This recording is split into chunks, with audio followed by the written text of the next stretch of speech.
George Mallory attempts Everest in 1920s. He gets asked why he wanted to climb Everest. And he said, because it's there. Now, I think that's total bullshit. I could leave from this room and go climb Everest on a whim, no problem, because I've created a lifestyle that's lent itself to being ready at any given moment. This giant 7.9 magnitude earthquake happens, a big sonic wave of ice and snow come down from a side mountain across from Everest and wipes out the base camp and kills 20 people right in front of me. So my parents hugged me and my mom and dad said to me, well, what are you going to do with this now? And I'm like, well, what do you mean? And my dad's like, well, you got to live. Lightning struck the tent and knocked me off my feet into the ground. The charred remains of my headlamp were sitting on my sleeping bag, and the poles were melted together, and there were holes in the tent. 7 people died that night. Wow. I was like, I gotta go back up. My friends and family supported me, and I went back up and made it to the top of the world. Well, I knew that if I gave up on that investment, like what was gonna happen to my life? If I can do that, I think I can do anything. Welcome to 2%. I'm your host, Michael Easter. Now, most human beings will not climb Mount Everest. Most people won't even think about attempting that. But our guest today, he has climbed Mount Everest 4 different times. He also managed to climb every single 14er in Colorado by his 18th birthday. He also made a bold attempt at K2, which is the most dangerous, risky mountain and the hardest mountain on Earth. Our guest today is Dr. Jon Kedrowski. He was rolling through Las Vegas, so I dragged him in the studio. I wanted to ask him about what he's learned about life on these crazy climbs. I asked him about how do you even train for things like that? How do you balance risk? I got a lot of really great takeaways for my own life, and I think you will too. So here's Jon.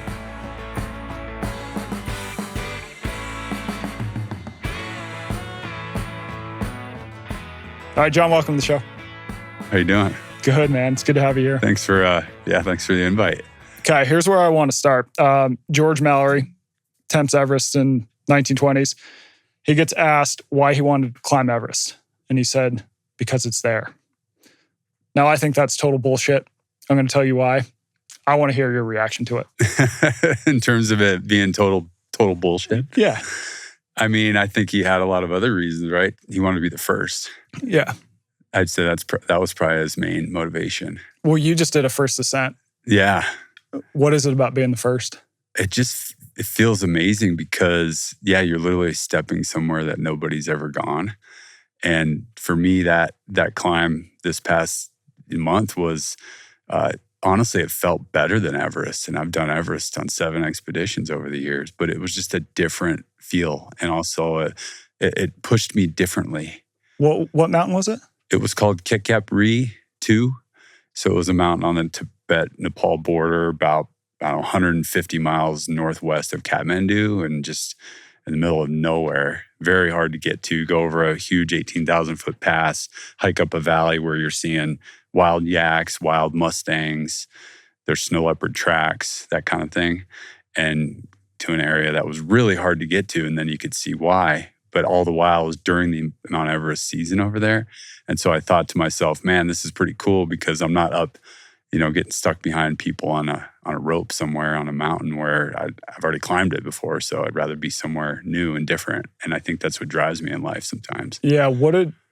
How did it hit different when you get up there and you're like, I'm probably the first human who's ever been up here? Yeah. Well, first I was like going up and I'm climbing up this ridge, and I thought, well, shoot, what if I get to the top and there's like somebody's left something up there and then I'm not the first? And I was like, but still, like we haven't seen a person in over 5 days to even get to this mountain. So I'm pretty sure. Yeah. Pretty sure we're good. So yeah, it's just a whole different feel, a whole different experience. And I think in life, that's what I thrive on, is new and different experiences all the time. It makes my brain work differently, I think. So my theory on that quote, the reason that I think it's BS, you probably just needed an answer for the journalist who asked.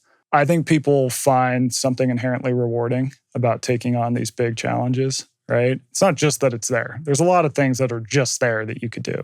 But the fact that he would be the first, he knows it's going to be extremely hard. He's going into the unknown and he's got to figure it out.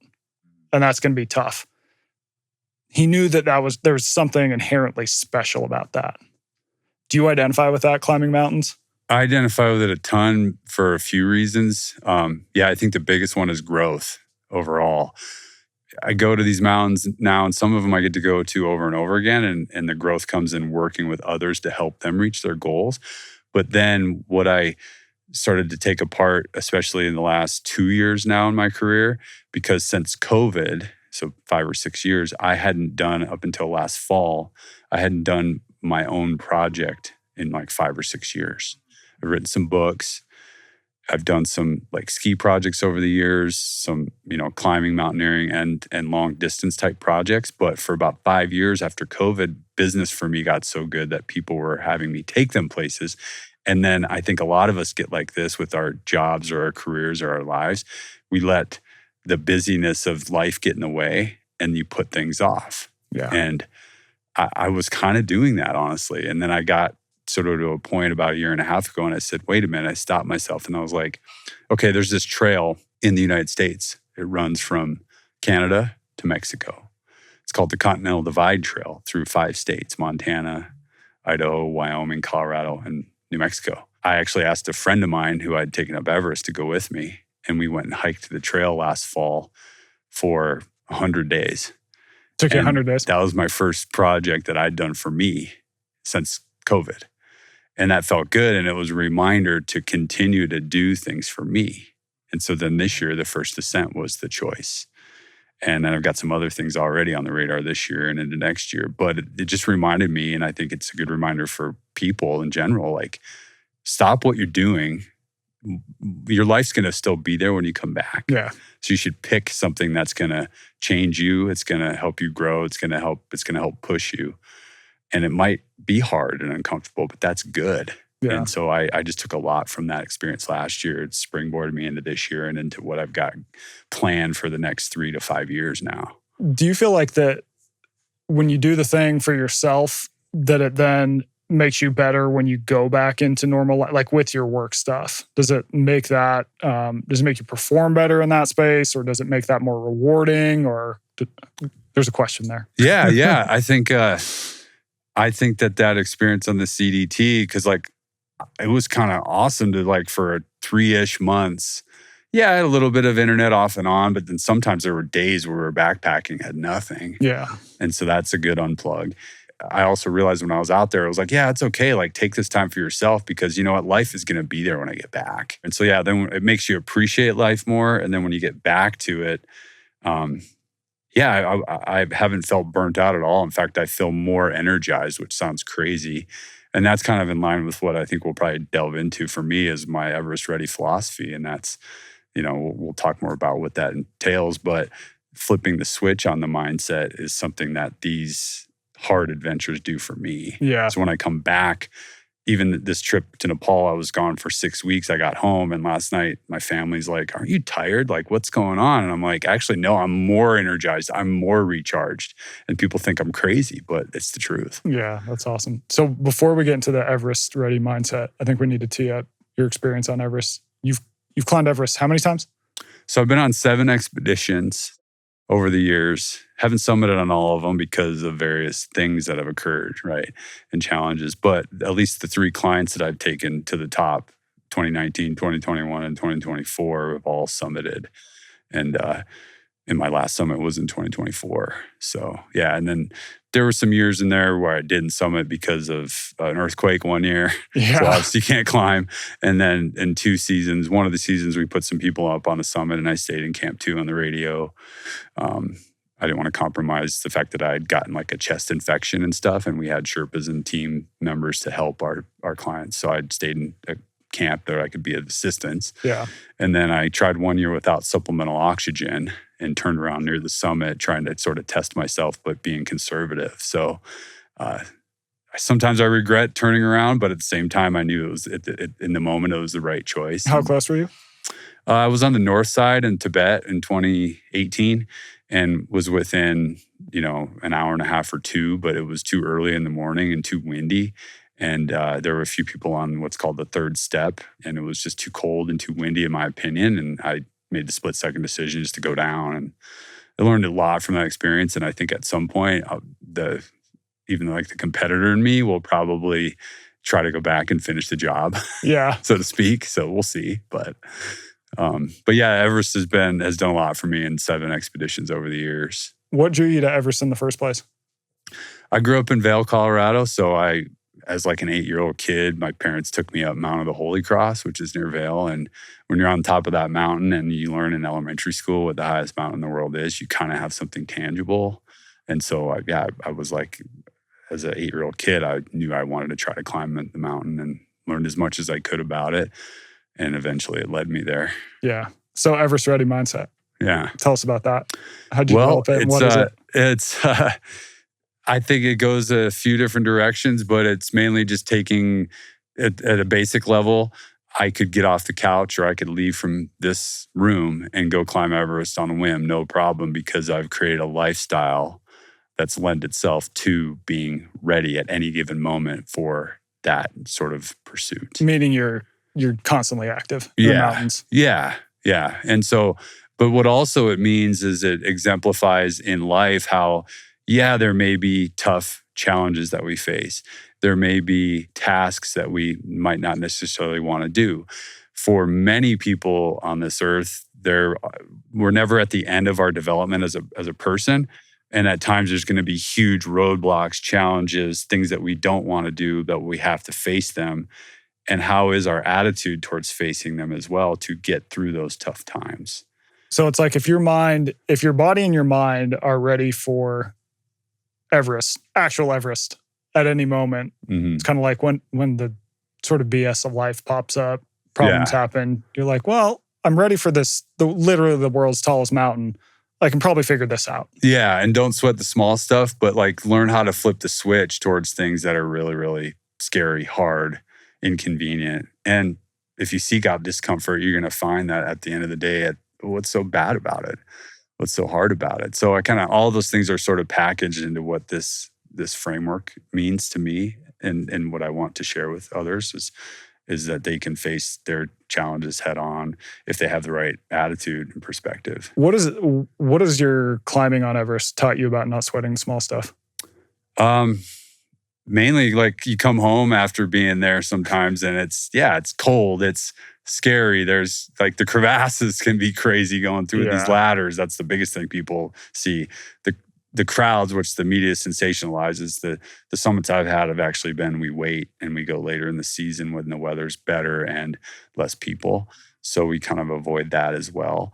But yeah, it is just taking on any sort of challenge in life. And for me, like even coming home and driving over here today after flying to Vegas and like someone cuts me off on the highway, I'm like, well, that's fine. Yeah. It doesn't bother me actually. A lot of things that should bother me don't anymore. Yeah. Through various experiences that I've had in the mountains that have changed me. Yeah, it puts things in perspective, more or less. I've definitely experienced that with, like I like to say, like when I got back from the Arctic, I was up there for like a month and my wife, Leah, said like, nothing really stresses you out anymore.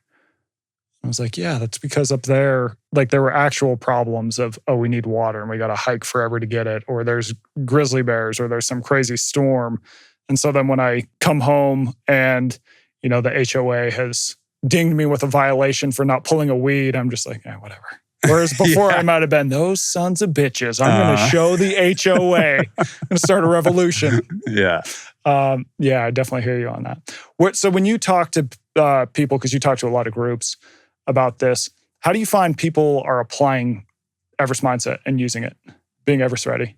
I think a lot of it comes with the challenges within the corporate structure sometimes, and even like if I do a keynote speech, sometimes at events we do connection walks and hikes so people can actually actively get out and hike and walk together and discuss in a group. And we find that by getting people outdoors, they're willing to open up more in just a basic sense. But yeah, applying some of the frameworks there of being Everest ready allows people to be more vulnerable even sometimes and open up on the basic level. I do feel like the walking outside together is powerful. And there is research that shows when people are walking side by side outdoors, they tend to have conversations where they definitely connect deeper.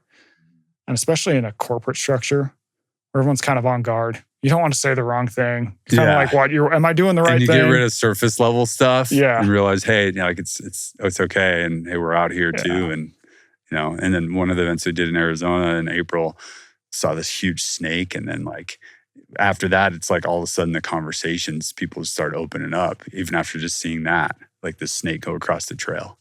And, you know, so it like got people just kind of going. Adding some element of risk almost makes people bond more. Yeah. Have you found that with the people you climb with? Yeah, for sure. And trusting the process. And then, on some of these trips, you know, especially like on the 7 summits for me, I've had so many summits over the years and success. So when I'm there, people trust me. But sometimes in the early going of a trip, if something goes wrong or if it's too windy or the weather's too bad and people have doubts, then it's really interesting to see people's character too.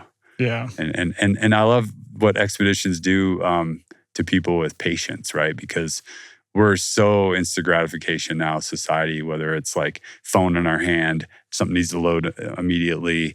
And when you're out on an expedition, and first of all, you put your devices away, but second of all, okay, this summit might not be a week away, 2 weeks away, a month away. And how do people handle that? And I bring card games out. I bring like, you know, all kinds of stuff. We're playing Jenga in the dining tent. Like we just do different things and then also get people just to have some patience.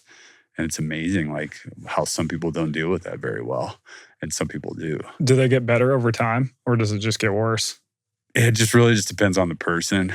What do you think separates the people who understand, okay, this is a month away. This is what I've bought into. This is what it's going to take. We can't rush this because if we try and rush it, we're going to die. And we're going to get blasted or we're not acclimatized yet, right? Yeah. There's so many little things that can go into it. I think it depends on the person. The people that have maybe had to persevere something as simple as something in their career or sports related are often do the best. And the people that need to be too wired or have to have Wi-Fi, like that can be a problem sometimes. It's pretty crazy. What conversations do you have with them? Is it you being like, you need to chill out? Yeah, but it's try to indirect, to try to get them to do something else. Or like, even if it's like, hey, let's go out of the base camp and go for a side hike. Or, you know, try to occupy them. Yeah. I've become a professional time waster, so to speak. Awesome. You're kind of like a scout camp leader. Yeah. Kids are getting restless. You're like, hey guys, let's go out and look for arrowheads. We're going to find some. But the good things that we've added over the years to a lot of these trips are like, just trying to make them even try to bring the comfort out there. So, you know, a chef in the base camp cooking good meals, a massage therapist, a yoga instructor, like things that, you know, some people might have at home. You got to bring it out there. And then it makes the experience not quite as bad. Yeah, totally. I think people can kind of have this thing like, oh, you had all these comforts out there. What do you do? That like nullifies it, right? When I did the Hayduk Trail last year, our thinking was, this thing is already so damn hard. Why are we not going to take advantage of things like the softer mattress and carry that? Why are we going to just like try to make this any harder than it already is? Like that's just going to lead us to fail. It's like, what can we do that'll improve our odds of making it? And whether that's a chef, whether that's, you know, in our case, like we're going to carry the slightly heavier mattress. We're going to make sure we do a down day every 7 days or whatever it is. Like that allows you to complete the whole thing because the whole thing's going to be hard as hell. And if you're trying to just go too far and make it almost austere for the sake of that can just totally backfire. Yeah, and like that's what Mike and I did on the Continental Divide Trail last summer too. You know, going into it, it was like, hey, okay, there are people that come out and start in June or, you know, if they're going north, we went north to south, or people go south to north on the trail and they start in April or May and they're out there for 150 days, which is like 5 months. And when we were looking at that, we both kind of looked at each other and said, well, okay, I'm busy leading expeditions and trips and living my life. You're busy with your concerts and playing music and pursuing that. Do we both really want to be away for 5 months? And the answer to that was no. And it was like, well, okay, is there a way to shorten that? Yes, you have to do more miles. Okay, is there a way to surround some of our favorite friends and family with that experience? Yeah. Okay, let's get it sponsored. Let's get an RV And then we're going to slot in people, our best friends and family as crew at 2 or 3 people at a time for cooking meals, picking us up from trailheads, dropping us off, created this massive spreadsheet, which was a lot of work. But once we had it rolling, it shortened the trip by 2 months. Yeah. And then we enjoyed the heck out of it because we had Airstream sponsor us and we had some other companies pitch in. And then Awesome. we were able to kind of do it glamping style. And then we started to learn as we did research of the trail. It was like, well, I'd say maybe 20 to 30 of the days we still had to backpack. But the other 60 to 70 days, it was, okay, here's, a highway 40 and here's highway 30 and we have a 28-mile day from road to road. Okay, can we do that with a running vest? Sure. And we did some big days and it was inspiring and motivating, and some other friends would come and hike with us. And so we were able to create sort of more of a community feel with it with our closest friends and family, as opposed to what we also found out there. We met some great people on the trail, but they did it the hard way, admittedly, where they just took their backpacks, carried all their food and supplies solid the whole trip. They would have to hitchhike into towns and resupply. And that just took them a long time. And a lot of these people were pretty frail at the end, and we were being well fed, and I'm not going to apologize for that because we dialed it up that way, but that was sort of the purpose of it. And then we ended up finding out we had so much fun doing it versus suffering. And so we turned the challenge of, it was hard into more like fun too. Yeah. And I'm sure there were hard times, but you're also able to pull this other leveler of like, how do we make this as fun as I think possible? there was a lot less type 3 fun. There was more type 1 and type 2 fun in there, It's good. It's good. You got it. Life is all about balance. Yeah, exactly. So is it right that you climbed every 14er in Colorado before you were 18? Yeah. So I grew up doing all the mountains just because I'm out of my back door. When I got my learner's permit as a 15-year-old kid, I would drive to trailheads.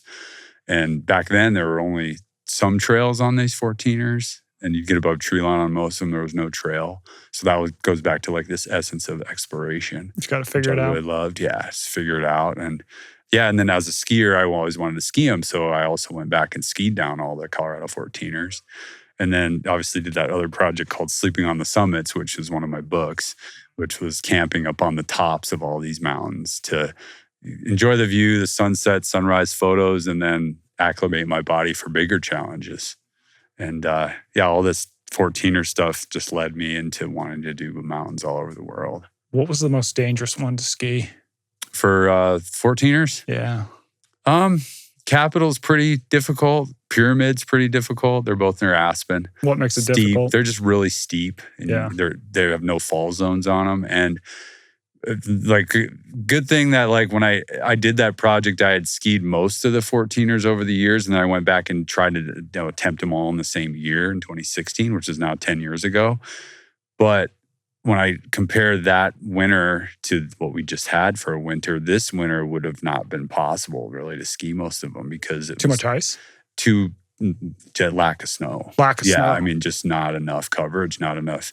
The winter was so poor in Colorado. So pretty lucky that year was a really big winter, snow-wise, to be able to ski down, all the peaks. What did you learn from sleeping on the peaks?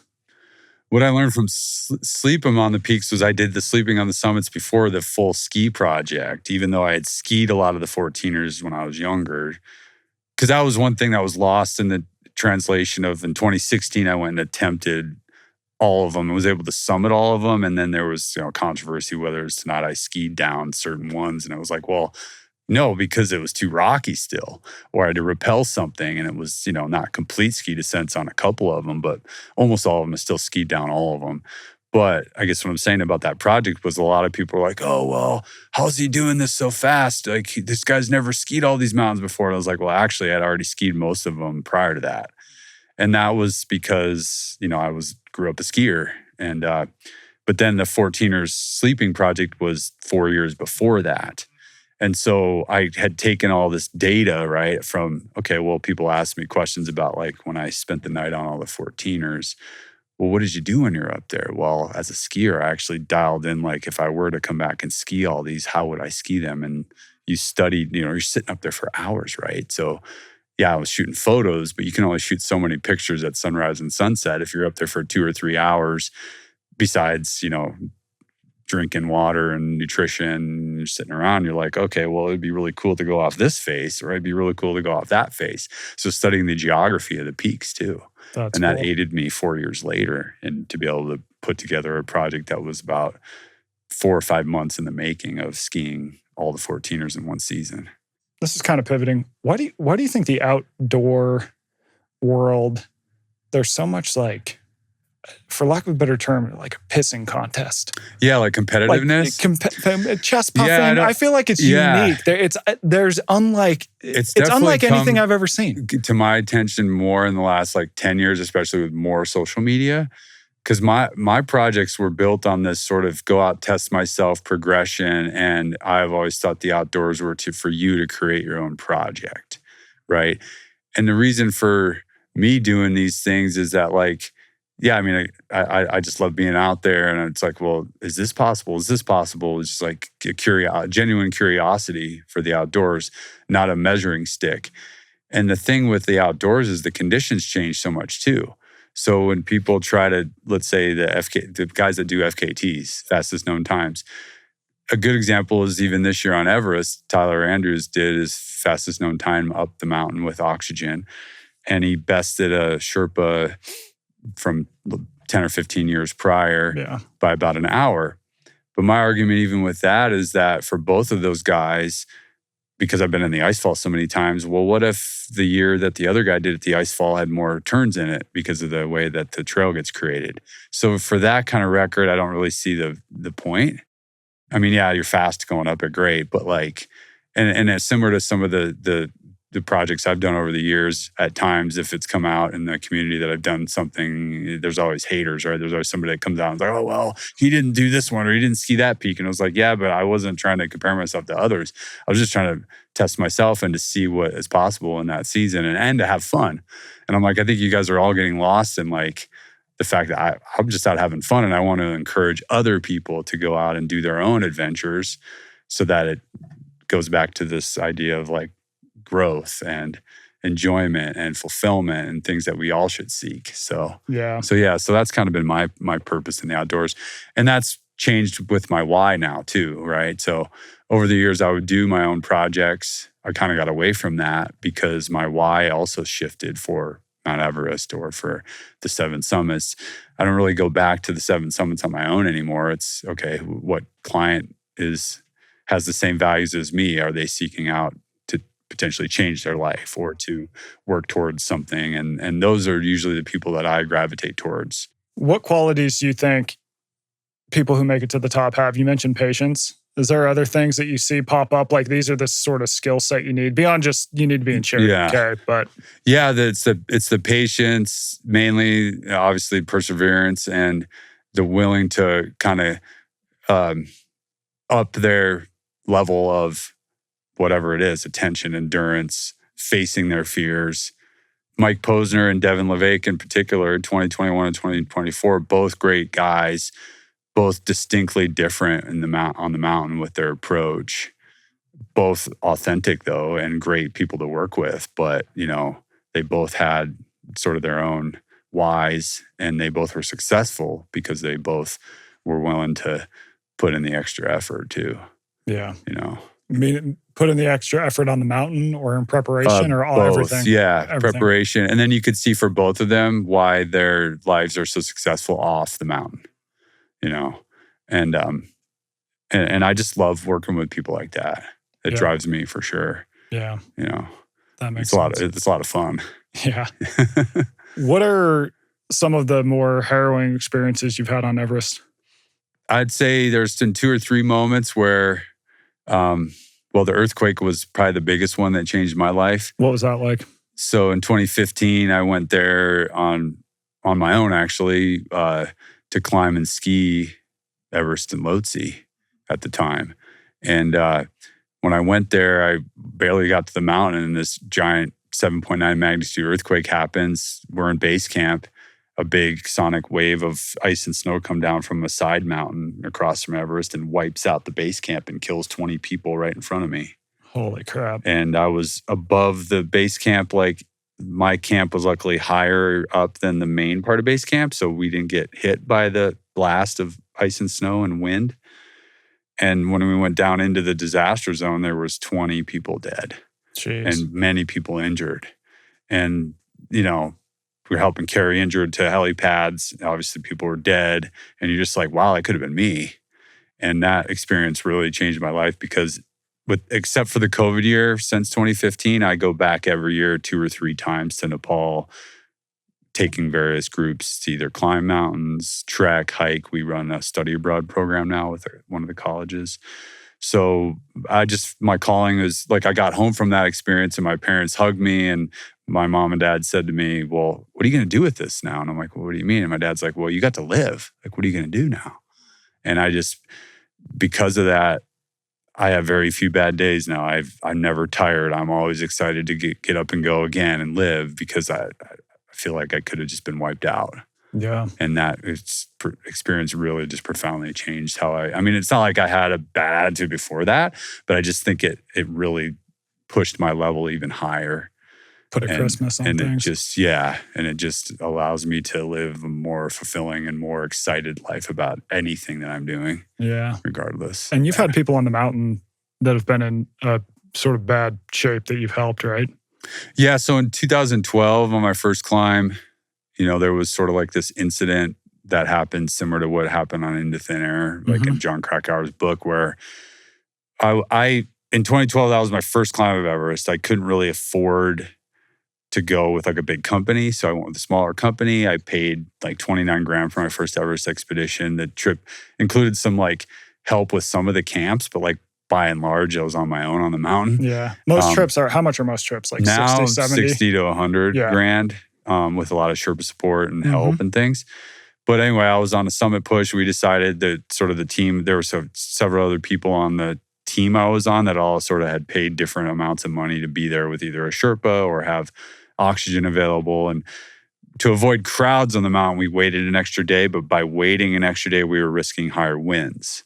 But that meant I'd rather hike in a non-traffic jam.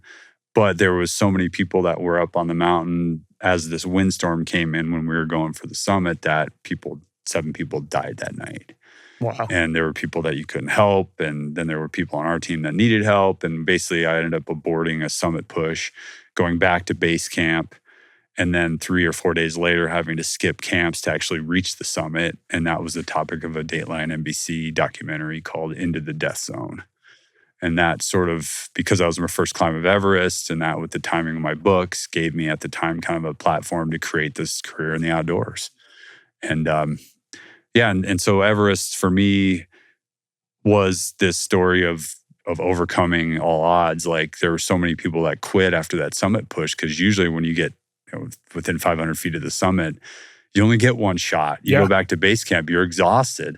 But at the time I was in my early 30s and I was a beast, which I pride upon, like always growing up in the mountains and just pushing myself. And I knew that if I gave up on that investment, like what was going to happen to my life, I didn't know. I was like, I got to go back up.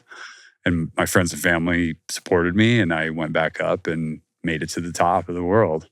And ever since that day, my career just took off in terms of, I think that gave me the momentum that I wanted to be able to do other things and just enjoy not having failed on Everest hanging over my head. What do you think was the switch that flipped that, where most people are going, I'm not doing this?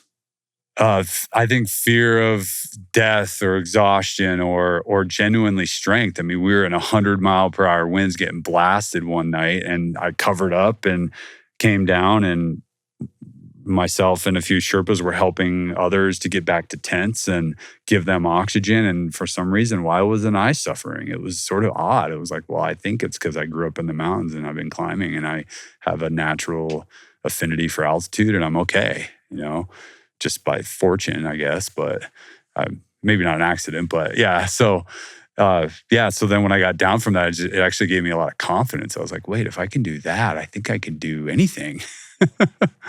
Yeah. And then I went on to do some other expeditions and get some of my guide certifications and become a ski guide and a mountain guide and all that kind of stuff too. And that's how right after that in 2014, I led some trips to Kilimanjaro and Aconcagua, and that gave me some confidence that maybe I can create a career out of this thing.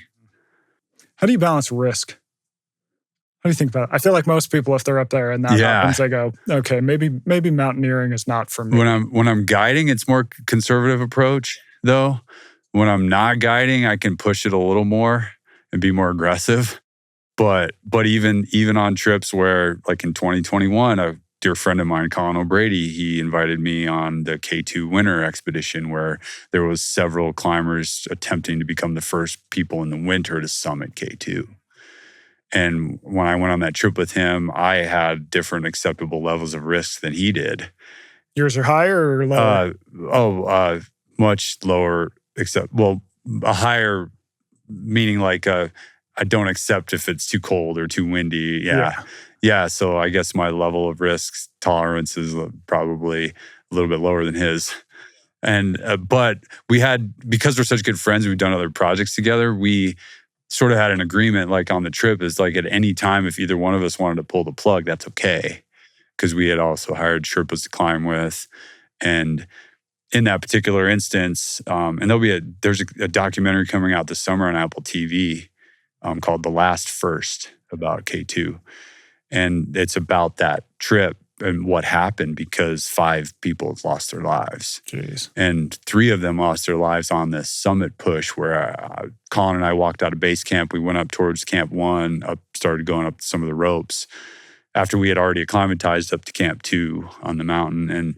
And I just smelt a rat in a lot of different ways. One was that because of my background in meteorology and having access to good weather forecasts, I just knew the weather wasn't going to be acceptable. It was going to be too cold and too windy. And then I also knew that there was a bunch of other somewhat amateur climbers going on this summit push, and I felt like that wasn't a safe thing to be up there when they were.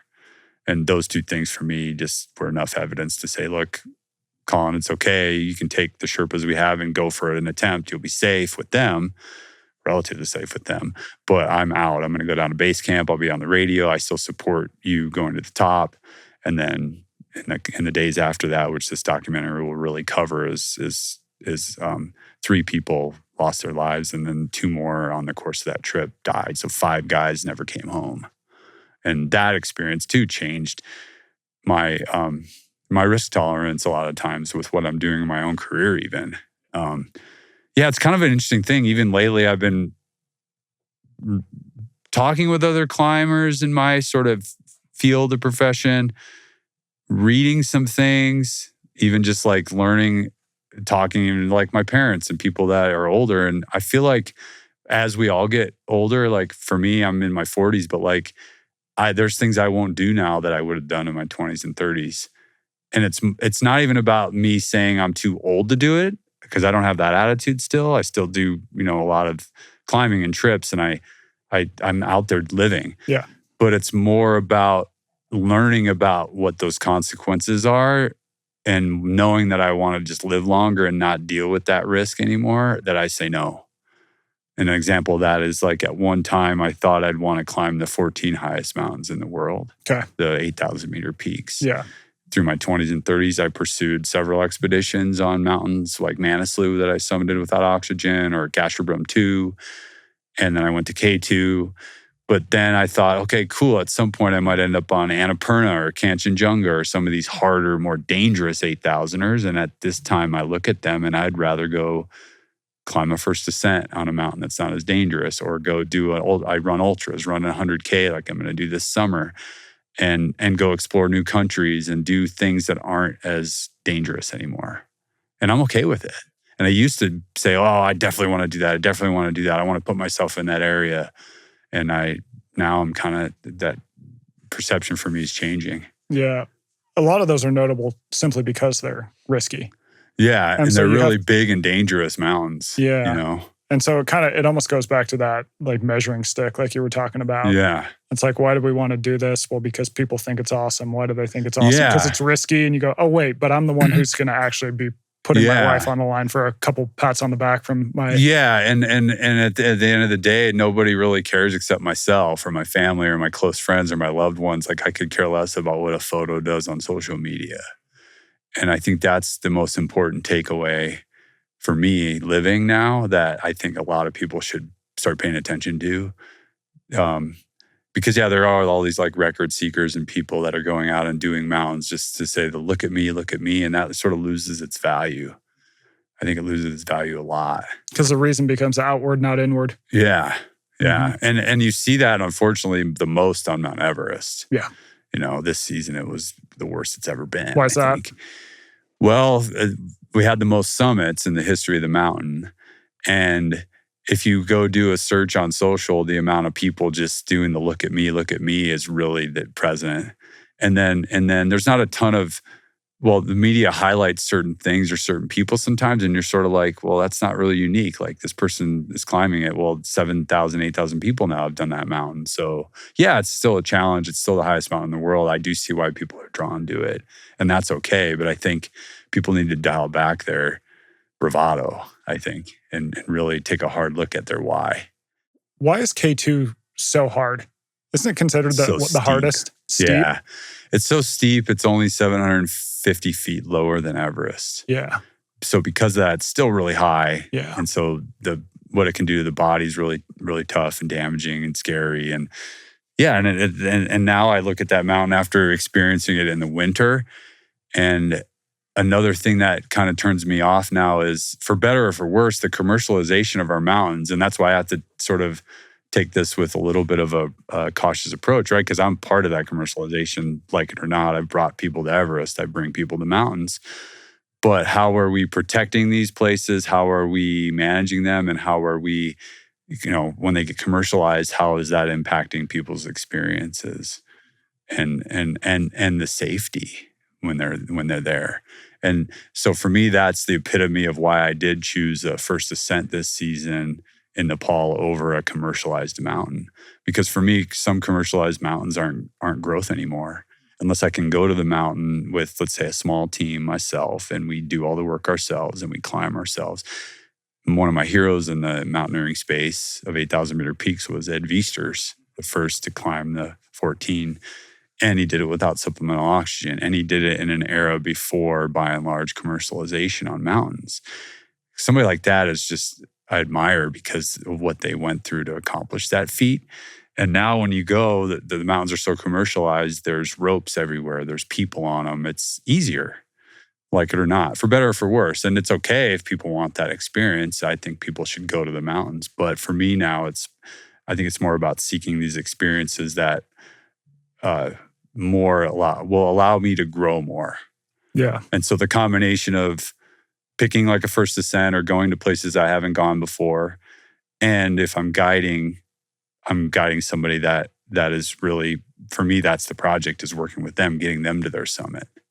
And those are the things that allow me to grow now versus some experiences that are different that I don't feel like challenge me as much. It's almost like you've had to put in more work, and there's more questions about the things that you're doing now. So the first ascent you just did, no one had ever been there. It's not like you could download. You could Google we it were and trying to look on Google Earth, and we're like, oh, it's over here somewhere in this valley, and you kind of look there. But it was the only, and that was the thing, like, and some of the people helped me out with that too, or people asked me questions about, like, oh, well, you could just Google that and figure that out. I'm like, actually, no, it doesn't work that way. You have to pull out a map. And then you have to go in the valley and just go explore it. And that was fun. And figure out how you're going to get up. What route are you going to take? There's all these question marks. Whereas with the other thing, if there's already all the ropes ready for you, they you put just the kind of fixed rope in, and climbers show up and they just have to jug up the rope. And you're like, well, there's no growth in that for me anymore. Yeah. There's more a mental component. Yeah. To having to figure out more things by yourself. Yeah. Whereas if everything is sort of fixed and pre-planned, you just got to like do exactly as you're told and then just push. Yeah. Yeah, and so that's kind of like now, and I still get made fun of all the time because I'm more like my dad with this, but like he pulls out the old road atlas still. Hey, where are we going? He crewed Mike and I for about 40 to 50% of that Continental Divide Trail. Cool. And we had to teach him how to use some of the maps in Google Maps to assist him, because he was pulling out road atlases and he'd be like, well, is the road to get in there? And we're like, Dad, it's not on there. Like, yeah. The atlas is a year old. Crazy and interesting to see that too. But I do defend him on some of that, because a good example is even navigating here. Instead of having Siri tell me where, I like to pull up the whole map, see where it is, see where I am, and then follow the map as is, as opposed to have Siri tell me on it. And I've still worked that way because I'm a geographer. And most people think I'm crazy, but I don't like to shut my mind off and just have something tell me. I like to learn as I go and orient myself. I think I've mentioned this study on the podcast before, but there's this, these researchers looked at 400 different careers, and they wanted to know what careers tend to get Alzheimer's and other degenerative brain diseases the most and the least. And they found that the 2 jobs that had the least amount of Alzheimer's were ambulance drivers and taxi drivers. And the big reason they thought is because they're having to pay attention to their environment and navigate their environment all the time. And that seems to do, so if you think about it in an evolutionary context, people had to figure out where they were in space, where they were going all the time. And they had to do it on the move. And there's something that's good for our brain behind that. And then, but today we can obviously offload so much of that to you just follow the blue dot. Yeah. So if you can figure out ways to do more of your figuring it out, how to get from point A to point B, that seems to be good for people. Mm-hmm. Yeah, that makes a lot of sense. And I think with all this technology and AI, that's the other part. It's like, oh my gosh, I want to write this email. Yeah. Like I actually want to think on my own. And I think some people, especially the younger generation, are getting lost in this and that and not thinking on their own. And that's kind of scary, actually. Technology's great, good for better or for worse. But man, I hope people don't get lost and not being able to think on their own. What happened when you got struck by lightning or your tent did? Man, that experience was crazy. Basically, there was like a rogue storm sort of coming over. It was in the fall. So you get these sort of like cold fronts that move over the mountains in Colorado where it kind of hails and snows. And I was sitting in a tent. I called my mom real quick to check in. I had cell service and say, well, hey, I only have like 4 peaks left in this project and I can't wait to get done. And then all of a sudden there's like a flash boom outside of my tent. I'm like, what in the heck is this? And then the tent poles were kind of like buzzing and everything. Audibly. Yeah. And so I opened up the zipper and look out and it was literally the storm moving right over me. And then when you see, like sort of lights flashing on the rocks and it's called St. Elmo's fire happening, lightning's going to strike there pretty quick. And this was on a mountain called Harvard.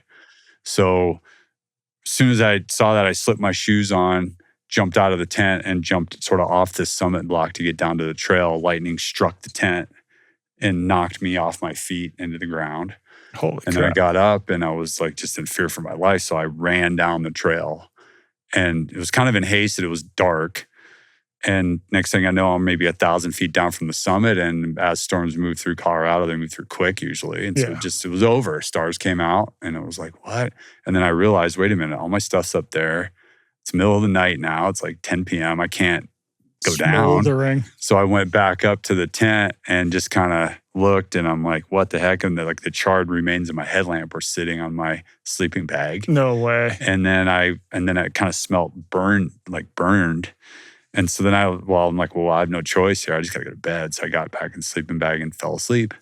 Woke up in the morning to light. Yeah, the storm was gone. It was a beautiful morning. I took a video of that, which is in the book.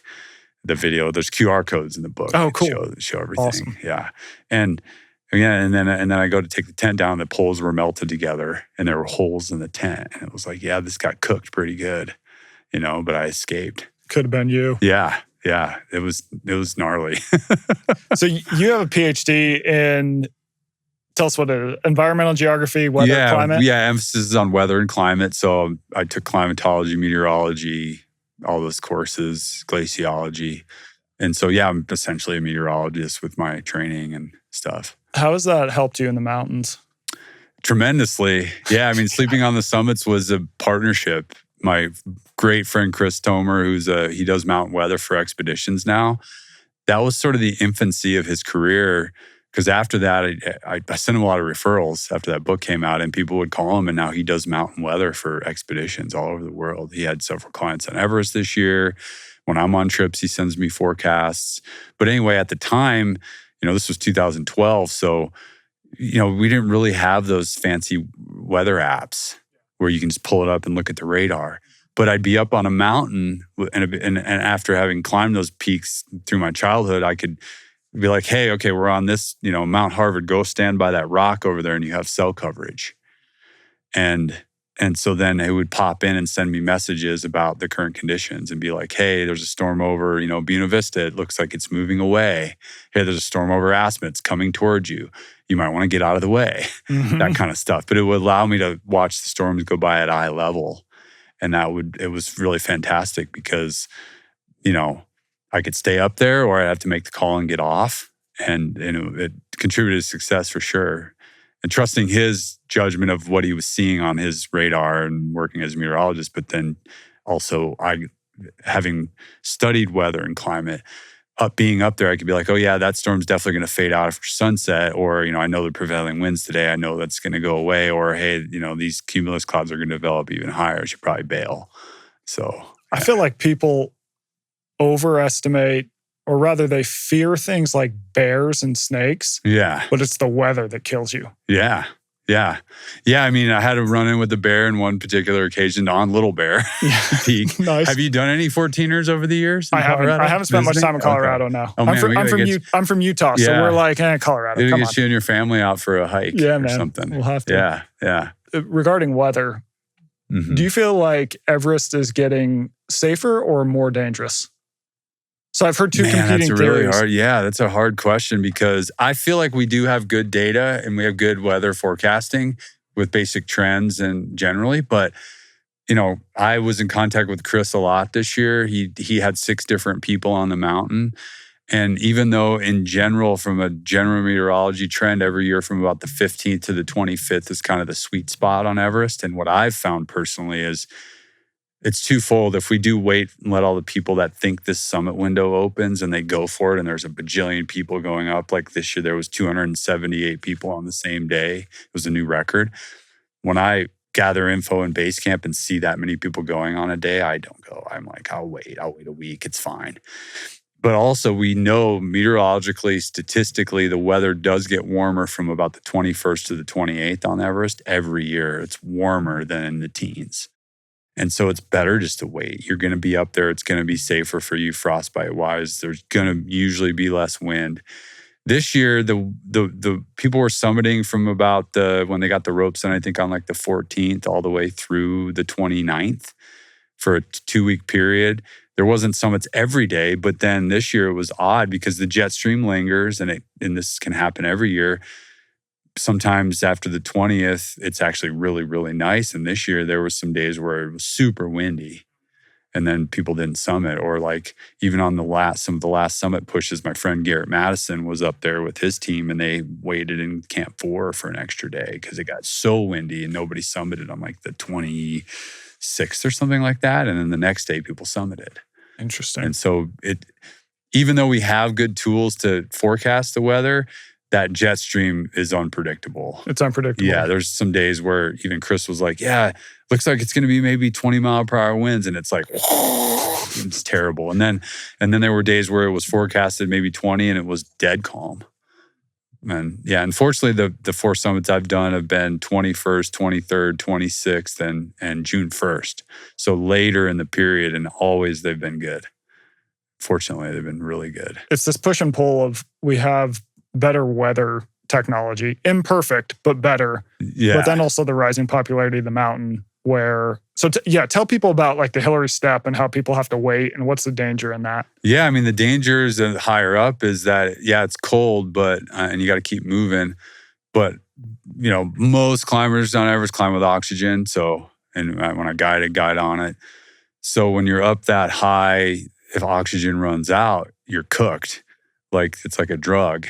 And so you could be going up, and if you're taking too long on that Hillary Step, and it's as wide, the trail's as wide as this table. Okay. And so you can see how you can't really get by. You can try, you kind of wrap around. It's easier to get around people on the way down. And one of my summits in 2024 with Devin was actually a crowded day. The way we avoided that was we started really early and we're on the summit at like 5 a.m. and got off the summit before 6 a.m. And on the way down, tons of people were coming up, and we just reached around them. And then once you got to the South Summit, which is maybe an hour down, you could get down real quick and out of there. And you can get by people then. So yeah, we were able to manage it accordingly. But that day, there were a lot of people up there getting stuck. People can wait for hours. Yeah, 2 hours. To get up the Because then step. the other thing that happens in people's minds, gratefully, I've found that I've pretty clear head up on those heights. Even they say, oh, people are focusing, they don't pay attention. I'm like, I'm pretty aware of everything that's going on. But I'd stand there and it's amazing how you try to talk to somebody and they're so locked in. And that's what happens on that step is you can be a line of climbers and they're coming up and no one will stop and, rest for a second, let you kind of come down and go by. And you could end up standing there for like 2 hours. Wow. And if you run out of oxygen, then that's when people's cognitive functions and people's decision-making and people's stamina just goes down the tubes. Yeah, it just plummets. And that's the biggest problem is with the lines. Yeah. We were reading about even this season, some people having a 24-hour Camp 4 to Summit and back to Camp 4 for 24 hours. How long does it usually take? It's way too long. Usually you should be going up from Camp 4, 3,000 vertical to the summit in about 6 to 10 hours. If you take longer than 10 hours, something's wrong. And so when you do that, and then if you're a fast descender, you can come down in 2 to 4 hours back to the camp. So you can do it in a 12-hour round trip. That's an acceptable time. Strong climbers will be a little faster. If someone's a little bit beat up, maybe they take 14 hours. That's okay. We get past about 14 hours, you're in the death zone. Then bad things can happen, whether it's running out of oxygen or just being really exerted and not being able to move very well. And that's the one thing I'll pride myself upon with Everest is, and I feel like it's very ethical, is that, we make sure we get our people up there for sunrise. We get them back down to Camp 4 by like 9 or 10 a.m. And then we don't let them stay there. They stay for maybe an hour quick just to eat and drink. We'll have another Sherpa making water and they can eat and drink. We pack them, we get them out of there because the lower you can get on Everest down to Camp 3 and Camp 2 by like lunchtime is the best way risk management wise to do the mountain. And we've been watching these teams and these groups that just don't get it and they're going up for too long, 12, 14, 18 hours they're going up and then another 6 to 10 hours down. It's too long. And those kinds of ethics is what myself and many other guides are trying to coach these other groups and teams to say that that's not acceptable. Yeah. Like that's how you get killed. Super risky. Yeah. So, and over time, the teams that are doing it the right way, in my opinion, are the ones that are successful, safe, and not having any problems. But once you get past those times, it's just bad things have been happening. And most of the deaths that have occurred on Everest has been because people don't abide by that. How do you have people train for Everest, like physical training? Well, it's one of my favorite sayings is train mountains with mountains, because what else is better than doing the real thing? And on top of that, it's creating those simulations. And so, someone like Mike, who trained with me for 2 years, he moved to Colorado. We trained on mountains there, but then we went to like 4 or 5 different countries and did some bigger mountains with some sort of simulations of Everest where it's, on the summit night, we leave at 8 or 9 p.m. and you climb through the night so you can summit at 4 or 5 a.m. in the sunrise. And then you're back down. And so I would create a lot of Everest simulations where even if it was a smaller mountain like Mount Rainier, hey, Mike, we're going to start at 10 p.m. on Rainier and climb through the night from the parking lot and do a big day so we can summit at sunrise and come back down. And so you can feel how hard that is. And I think those simulations are the best for anybody trying to do Everest. Yeah, probably his fitness is not improving all that much that day, but what is happening is that his mind is going, okay, this is what it's going to be like. I've been here before. It's cold and dark. I'm Yeah. fumbling with my mittens. I've got to figure out where my snacks are. I got to figure out how to make sure my light doesn't go out. Yeah. So it's all the real world things. I mean, even tomorrow going to Mount Whitney with some people that want to get ready for Everest at some point. Yeah, we're going to start at 10 p.m. and go through the night and see how tough they are. And that's a good way to be Everest ready. What's the ideal build for mountaineers? Skinny? I think, a good example is me. Like when I was in college, I played basketball at Valparaiso University. I played for Scott Drew, now who's the coach at Baylor. We still stay in touch. And I was about, I'm about 6'2", 6'3". I'm about the same height as Steph Curry, actually. Okay. But I weighed like 225, 230 in college, just pushing more heavier weight and I still had the cardio to play basketball, but you just have to be bigger, a little bit bigger and stronger. Now I weigh about 180. Okay. And I found that not having that extra 40 to 45 pounds on my frame really benefits me on the mountains. I can move much more efficiently, cardio, strength, and just endurance is there. So yeah, a prototypic person, they don't need to be so skinny and frail, but if you don't have the extra, sometimes you get these guys that are like kind of jacked and they want to go up Kilimanjaro and they get beach body and they get pretty worked.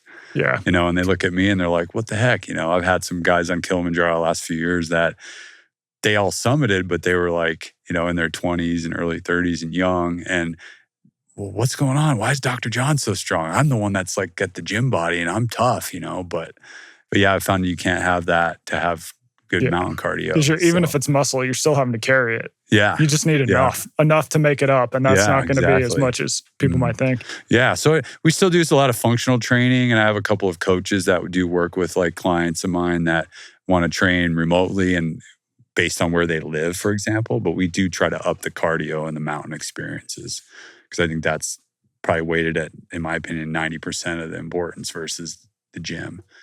I do a lot more yoga than actual weightlifting. Oh, really? Yeah, to stay stretched and stay strong with some of the poses. And I'll do some functional training in the gym, but sometimes the gym's few and far between because the outdoors is my gym. There you go. So, how do you approach eating on these big expeditions? I do a lot of packing my own snacks if I want certain snacks that you can't get. What's your go-to? Well, it depends. Like in Nepal, we eat a lot of Snickers. But awesome. But I mean, I like to try to eat healthy. So like, or even just like snacks that have a lot of good vitamins, minerals, certain ingredients, superfoods, things like that. Like Pro Bars, I love. Yeah, those are good. You eat the green one, the superfood one? Yeah, the superfood one is tasty. Yeah. That one's pretty nice. I learned a lot about other sort of alternative type snacks and foods from Mike, actually, because he was trying to, eliminate sugar. And sugar can be a problem, right? Because some of these snacks are so sugary. And it's like, well, yeah, to a certain degree when you're out there, it's okay because you're burning it all. But it also can make your heart rate skyrocket. And also just like, you got to get good protein as well. So he was ordering a lot of different kind of organic type bars or raw bars. Okay. They had like these brownie bars. I forget what the brand name was. And then we had these Mirror Energies, they were called. MIR? Yeah. Okay. Yeah, Mirror Energy, which were like less sugar in them. It was like all natural ingredients. But then actually the other one that I really gravitate towards, especially on US trips, is just real fruits and vegetables. So like cuties and apples and bananas. I mean, that's what I grabbed at the store that I'm going to take tomorrow because I just want to eat real food. My trail name was Avocado.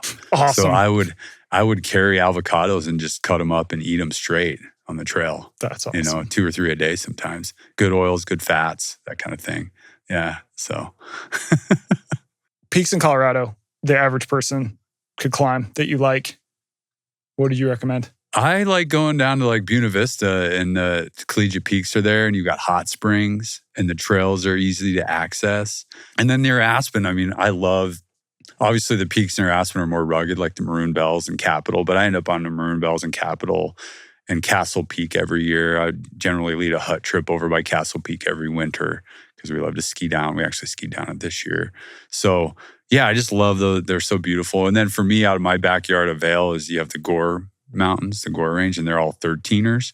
So because they're so, they're not 14ers at all. They're more rugged. You don't see people. You can go to a trailhead on a Saturday and it's empty. And so I like to get out on places that you won't see anybody. It makes it more fun even. I like that. What's your go-to pieces of gear? From a trail runner perspective, I like things that are fast and light. So, I mean, I have a few different sort of runners type hoodies that are like more lightweight, windbreaker type things.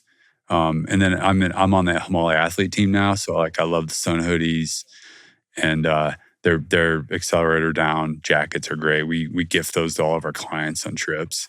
Yeah. So we hook people up with some of the gear. I'm not a huge gearhead though. Like I'll have like shirts that I've had forever and I'll wear them still, that kind of thing. People are like, you have a hole in that, like get a new shirt. And I'm like, well, I like it, Yeah. So awesome. It's good to not get too caught up in the gear. Yeah. I have friends that I think they enjoy the process of looking for and buying gear more than they do actually going out in the wilderness and using it. I always chuckle at that. I'm going backpacking. Functional for sure. Yeah. Over like looks. Yeah. Sometimes my color schemes aren't great, but although with Homali, my gear gets better for sure. Yeah. I like it. With sort of everything you've learned from the mountains, what's the takeaway for the average person? Like, how do they use this in their own life? If they're like, I'm never going to climb a mountain, dude, but what can I do and what can I learn from it? I mean, I think you have to accept and embrace being uncomfortable on some level in order to grow. I can stamp that. Seal of approval. Yeah. And I mean, that's how I've lived my life now, and it's changed my life for the better, no matter what.